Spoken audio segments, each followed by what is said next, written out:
So TPP, TPP countries, 800 million people who spend $28 trillion on GDP every year. They represent almost 40%, 36% of the world's economy. That's huge, that's just so significant. Already 40% of our goods exports, we have $20 billion. Our exports go to those countries. 47% of our services exports, $8 billion, goes to TPP. So TPP is already, those countries are already so very important to New Zealand. What the agreement does is opens up better access and fairer access for New Zealanders, not the companies, but New Zealanders, because it's actually about everybody in New Zealand. Opens up better access for the products and services we produce in abundance that others want, so that we can sell them into those markets.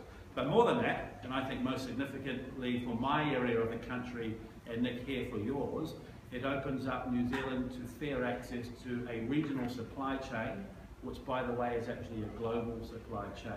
So we now get to produce things, not in entirety, but in part, that can be bought by someone else and put into a supply chain to be further processed, and then they can sell them themselves to those over 800 million consumers, because the rules are the same everywhere within the TPP group. So how will we benefit from TPP? Well, there we go. So you can read for yourselves, it's worth $2.7 billion extra by 2030 and $274 million worth of tariff savings when fully enforced, based on trade today.